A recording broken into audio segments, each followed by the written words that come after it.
Sustentáculos, por José Eli da Veiga. Professor José Eli da Veiga, bom dia.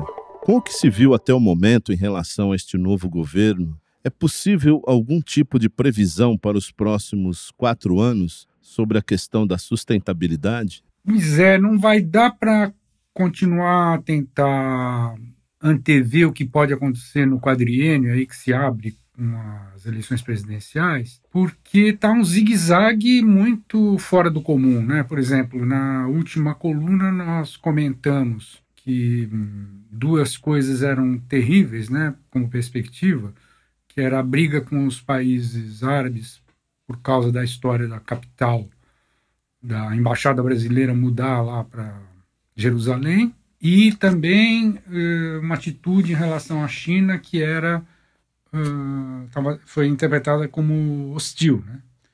Mas acho que logo depois de que a coluna foi ao ar, houve recuo nessas 2 questões. Então, melhor do que tentar ficar fazendo comentários a respeito dessas coisas que são tão erráticas, talvez seja mais interessante dizer assim, quais seriam os critérios mais importantes, quer dizer, quais as coisas mais importantes que precisariam acontecer para que o processo do desenvolvimento sustentável continuasse avançando. E aí, depois disso, com o tempo, provavelmente só a partir de fevereiro, é que nós vamos poder ter mais certeza de, seja pela composição da equipe, seja por políticas que vão ser anunciadas, fazer qualquer tipo de avaliação, positiva ou negativa, nesse ou naquele aspecto do novo governo, né? Podemos então ouvir a sua opinião sobre alguns temas que o senhor considera fundamentais para o desenvolvimento sustentável?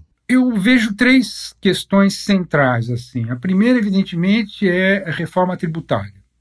E sobre isso, o que está acontecendo é que está se falando muito em simplificar impostos, mas sobre os aspectos mais substantivos, como redução das desigualdades ou cuidar principalmente da taxação das emissões de carbono, não se sabe nada, e a tal carta dos 100 e tantos economistas, ela é ambígua em relação a essas questões, porque no capítulo específico sobre a reforma tributária não fala, por exemplo, em tributar a emissão de carbono, mas lá embaixo, no final do documento, num capítulo específico sobre sustentabilidade, enfatiza a necessidade de taxar emissões de carbono.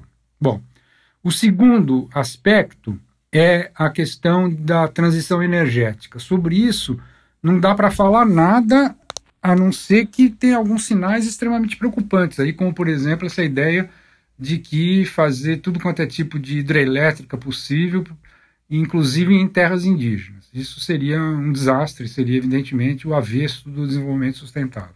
E o terceiro aspecto, depois da reforma tributária e da questão da transição energética, é a mudança do padrão químico, que não se aplica só, como se fala, aos agrotóxicos.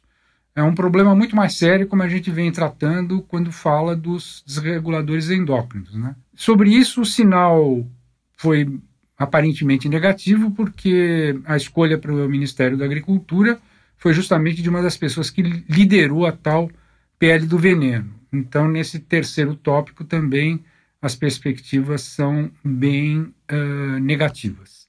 Até a semana que vem. Mais informações sobre sustentabilidade estão disponíveis no site sustentáculos.pro.br e na página pessoal do colunista zeeli.pro.br. Eu, Antônio Carlos Quinto, conversei com o professor José Eli da Veiga para a Rádio USP. Sustentáculos, por José Eli da Veiga.